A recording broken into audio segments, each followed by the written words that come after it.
If your job is to hand me a weapon and say that this is empty and that these are blanks, I trust that when I put that in there and I pull this trigger, because I'm not an expert, it would be blanks.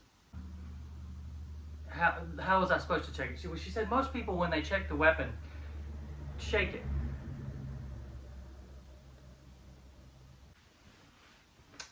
I'm Captain McPherson, Army Reserves.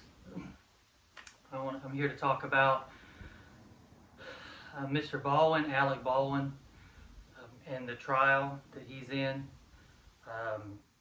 I have information that I would feel bad if I didn't share. Get right to it. I don't think the gun representative on set was qualified.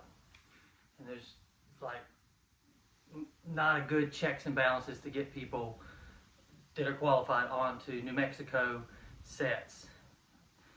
I'm saying this because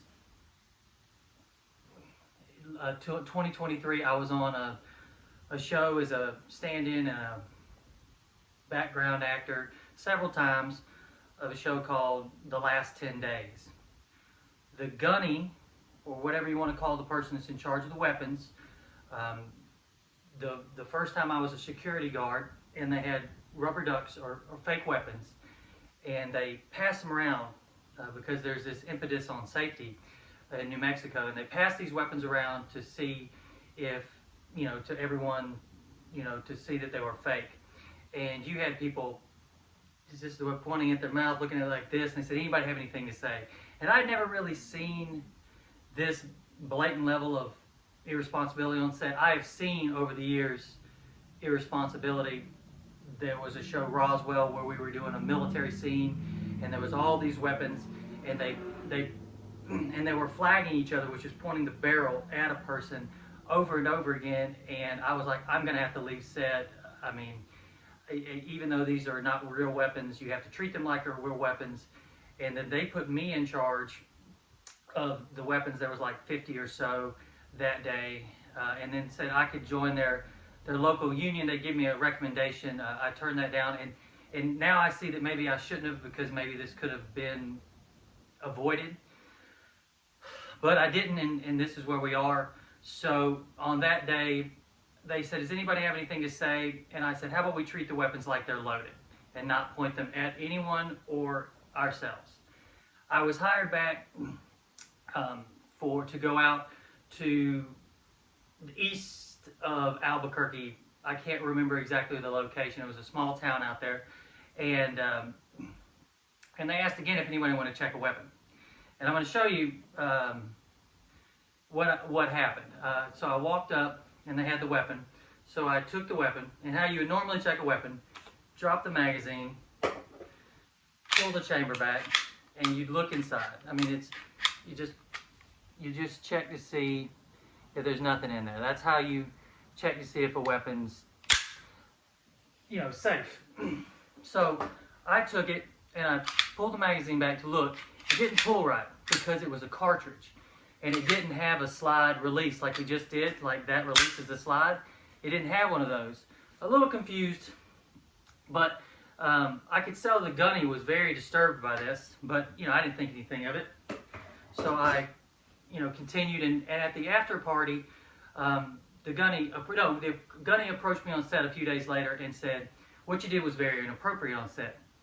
And I was interested. I wanted to know. I said, okay, please tell me what I did so I won't do it again. And they said, well, you checked the weapon wrong. I was like, oh, okay. How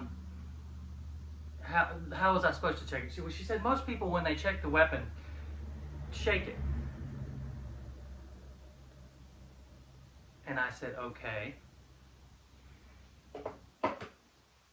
That is not how you check a weapon. And that was a big red flag for me. And I quickly realized the absolute not gun knowledge that this person had, and that they were hired on. So there's not a good mechanism, whatever that mechanism is, to hire good gunnies on sets in New Mexico. Maybe not anywhere in LA. Maybe why this is keep happening. It does seem to me that it's a recommendation system. There's no real criteria, and you could say I'm a military expert, For example, I've seen a lot of military experts on set that look the part, might have never been in the military, because they don't seem to know anything about D&C costumes, proper handling of weapons or salutes, anything. So she continued to talk to me and said that she was on an all-woman cast for the movie that that young lady was shot to death on. And that she was also a gunny on that movie.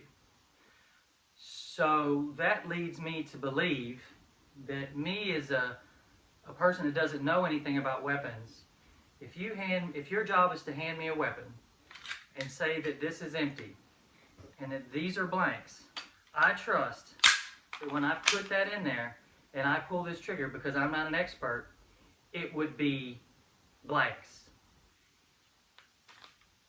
And they were not. And she said that they were kind of trying to hide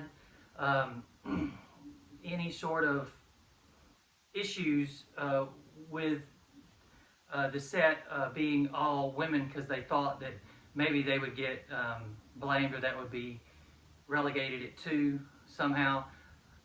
I really think it comes down to there's not a mechanism within New Mexico, and maybe the film industry at large, to vet experts